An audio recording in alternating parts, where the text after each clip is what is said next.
Hello, everybody, and welcome to another episode of United Talks podcast. And today we're going to be, analyzing and breaking to you the news, like giving you the details of the news for Garnacho's "Here We Go." According to Fabrizio Romano, Garnacho to Chelsea is a "Here We Go." The deal has been confirmed, according to Fabrizio. Before that, he said, Alejandro Garnacho. Okay, no, so that was before where the "Here We Go" was basically breaking Alejandro Garnacho to Chelsea. Here we go, done deal between Chelsea and Manchester United. Garnacho is only wanted Chelsea and was signed 7-year deal. 7-year deal, 21. By the time you'll be done with Chelsea, it's 28. 7-year deal at the club for a fee of close to 40 million package. Story confirmed. Story from July confirmed. Alejandro Garnacho will be in London on Friday for medical test and contract signing as new Chelsea player. 40 million fee confirmed with 10% sell-on clause agreed with Manchester United. Exclusive story confirmed since July. Then, furthermore, he said Alejandro Garnacho has arrived in London as Chelsea and Manchester United have signed all documents. Deal is completed, club to club for 40 million plus 10% sell-on clause. Medical to follow. Then Garnacho will sign the 7-year deal at Chelsea. To give you more like a breakdown of everything, latest reports confirm that Alejandro Garnacho has completed his move to Chelsea, with sources indicating that he underwent his medical and signed a 7-year deal, 7-year contract today, which is as of time of recording 29th of August 2025.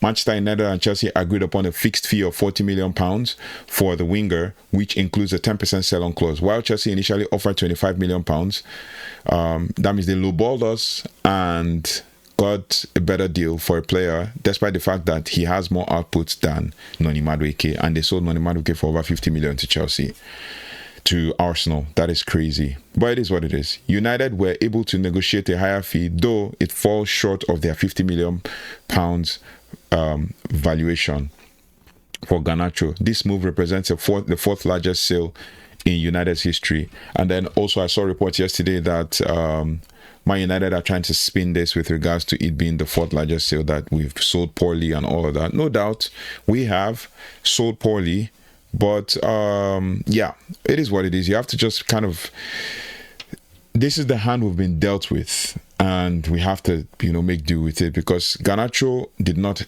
sell himself high. He wanted to make sure he made Man United suffer. And the reason why I said that Man United,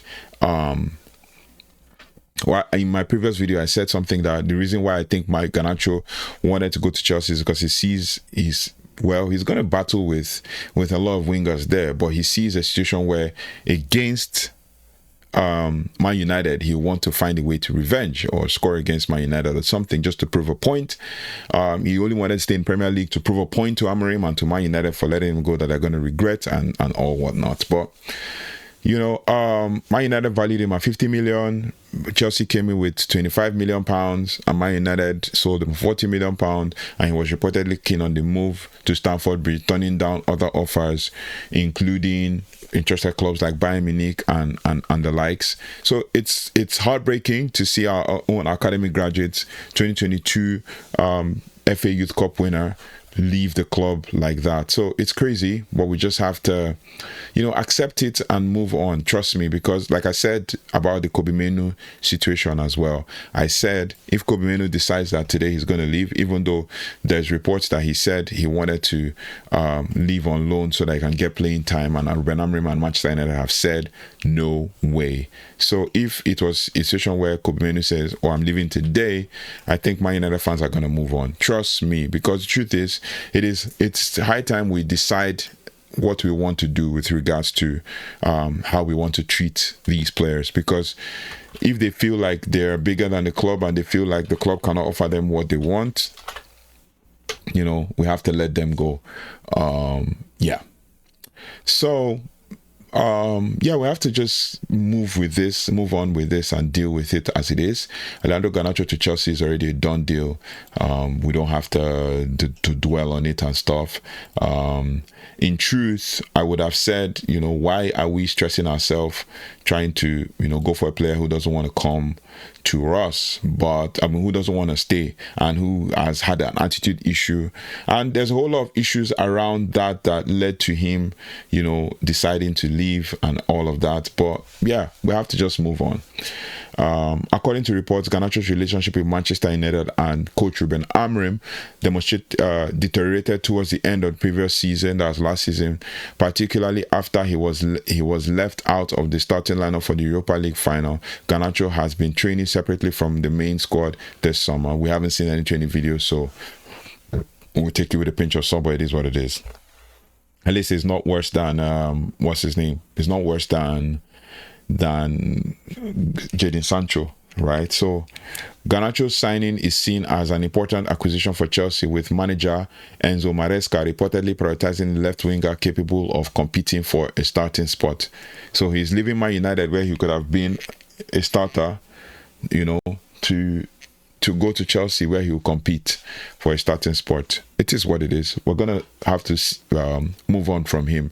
So like I said, he joins other attacking signings like Liam Delap, João Pedro, and Jamie Gittens as Chelsea continue to build their squad with young talent. In 24-25 season, Premier League season, Garnacho made 36 appearances for Manchester United, scoring 6 goals and providing 2 assists.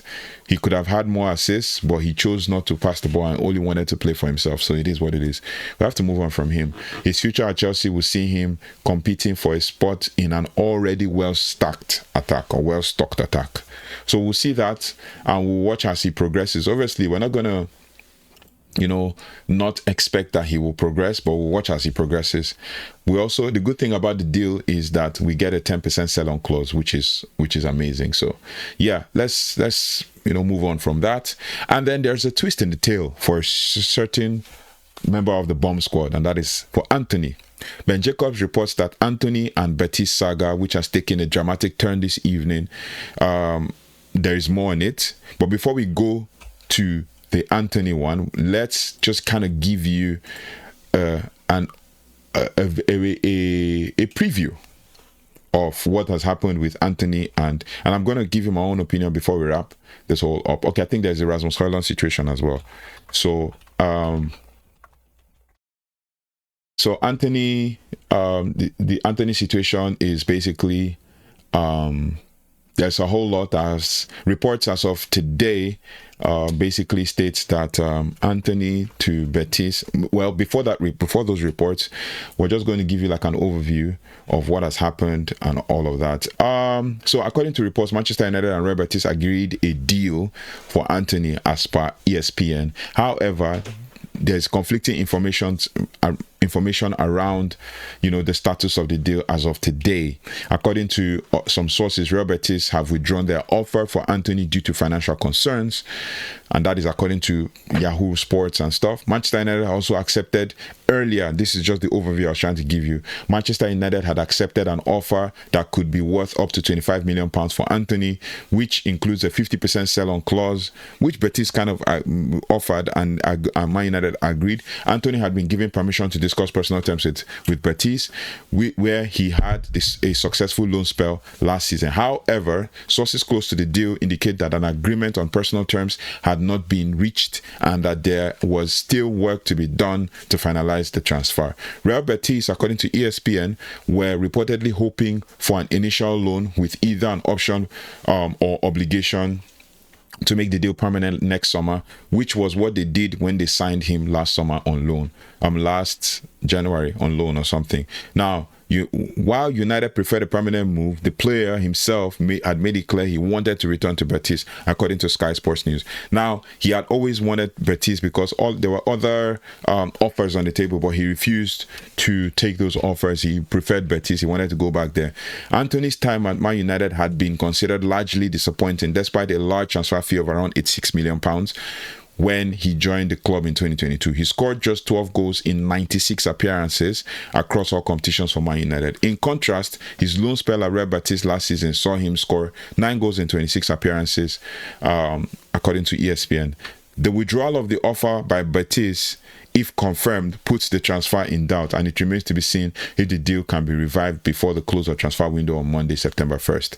Now, furthermore, on Ben Jacobs, Antony and Betis saga, which has taken a dramatic turn this evening, Man United accepted £25 million package, including a 50% sell-on clause. Manchester United actually gave Antony permission to travel to Betis to finalize terms. However, Betis feel that they can't match Antony's desired wage. That is the point in this twist. Like, these are the people that are holding this club back. These are the people that are holding this club back. You've held on for so long to talk to Betis, to say, oh, it's only Betis I'm going to. Roma came in for you, you said no. Even other clubs in Spain came in for you, but you said no, it's only Betis you want. Now, Betis are saying they cannot meet your desired wages. They want a reduction from the player, or Manchester United to contribute to an exit package. So if they were to sell him, Man United need to pay Betis. That is absolutely crazy, and I know Man United are not going to take that. And if there's another offer for him, he better take it this evening. And the truth is, it shows that Betis actually, I'm not going to blame them because they don't have the money, but it also shows that Betis actually don't have the money, but Antony is waiting for them, and he knows. This evening, Betis say that they are walking away due to the overall cost of the deal, despite their bid being accepted. United hope that it is a negotiation tactic, which I hope it should be, and Betis claim that United must come back to them with a lower overall package. It is a standoff between the two clubs. Now, this is Man United being held to ransom, right? Unclear if Antony will now lower his terms and make the move permanent. Now, we need to talk about this Antony guy. He needs to, Man United need to kind of, not be held hostage, but also let him go. If a good offer comes in for him, trust me, I would accept any offer right now, because he has not helped himself. Yeah, he has been quiet. I give him credit. He hasn't talked much. He hasn't done anything out of the ordinary, but he needs to help himself. That is what I feel, and that is what I believe that should happen with regards to this whole Real Betis situation. So what do you guys think? What do you guys think about the whole situation according to Ben Jacobs and all of the reports that we're seeing with regards to Antony? We've talked about Garnacho, we've talked about every other thing, but what do you guys think? Manchester United have completed a deal for Garnacho. Antony deal has taken a twist. We need to at least two players. And I heard that Tara Malacia is trying to complete a deal to move to Elche. But we're gonna when we get the full confirmed news, we're gonna bring it to you. Another news that we're going to bring to you, another player who was not a member of the bomb squad, but obviously he is almost securing a deal to Napoli. And as of today, the news we have is that Rasmus Højlund and Napoli and Manchester United have reached an agreement. Now, as of today, Manchester United and Napoli have reached an agreement for striker Rasmus Højlund to join the Italian club on a season-long loan. The deal includes a conditional obligation for Napoli to purchase Højlund for 44 million euros, which is around 38 million pounds. If they qualify for the UEFA Champions League next season, Manchester United will also receive a loan fee as part of the agreement, and I heard it was around the 6 million euros loan fee. So that takes the deal to around over 40 million pounds in total, complete. That's if he signs permanently next season. However, the transfer is yet to be finalized, as Højlund has not yet agreed to the move. While Højlund has publicly stated his desire to remain at Manchester United, according to The Athletic and other sources, he has been excluded from the squad for all three of Manchester United's competitive matches this season. Ruben Amorim is reportedly keen to offload players deemed surplus to requirements. Højlund's departure is expected to result in a significant loss for Manchester United, who signed him from Atalanta in 2023 for an initial fee of £64 million. Should the deal become permanent, the final fee would represent a 50% loss for the club. The potential transfer comes after a season in which Højlund scored only 4 goals in 32 appearances in the Premier League. Not to talk of all the other competitions. He scored 10 goals in all competitions. Now, Napoli's pursuit with regards to recent context, Napoli's pursuit of Rasmus Højlund reportedly intensified after striker Romelu Lukaku suffered a thigh injury, ruling him out for several months. According to Yahoo Sports, Football Italia, the Italian champions see Højlund as a crucial replacement. A move to Napoli would see Højlund reunite with former Manchester United teammate Scott McTominay, who enjoyed a successful debut season in Italy, being named Serie A Player of the Year. And Napoli has also recently added Kevin De Bruyne to their squad. Why I had to mention that part, because Kevin De Bruyne would actually create chances for Rasmus Højlund to score, and I think Rasmus Højlund is going to thrive in that team. Rasmus Højlund is going to thrive in that Napoli team, and Antonio Conte will improve that player. I believe Antonio Conte will improve that player, because I don't know, Rasmus Højlund, I wanted him to stay so that him, Xerxes, well, I mean, there's no harm in having three strikers. Him, Xerxes, and Sesko can battle for spots. Yeah, Chidobe can still be developing. It doesn't stunt the development of Chidobe. It just means that we're going to have competition for places. We could actually even send Chidobe on loan to a team where he can get first team football, even if it's a championship team, to build, his rhythm and all of that ahead of, playing for Manchester United. But it is what it is. We have other players. I mean, if Rasmus goes, there's still academy players that can come in and fill, the void and all of that. But it's all good. It's a loss to the team, a loss to the squad. 38 million to 63 million is about 50% loss, but it is what it is. We have to move on. So let me know your thoughts and feelings about the whole transfers and all of the things in between. As more transfers come, we'll let you know. I'll try as much as possible to see if we can do either something around the deadline day, but let me know your thoughts and feelings in the comment section as we build towards, the end of the transfer window and what Manchester United can do in the market with all of these monies that are coming in. I'll see you on the next one. Thank you so much for liking, sharing, and subscribing. If you haven't already, please do like, share, subscribe, and hit the notification bell so you don't have to miss anything as it relates to Manchester United. I'll see you on the next one. Take care, goodbye, and God bless.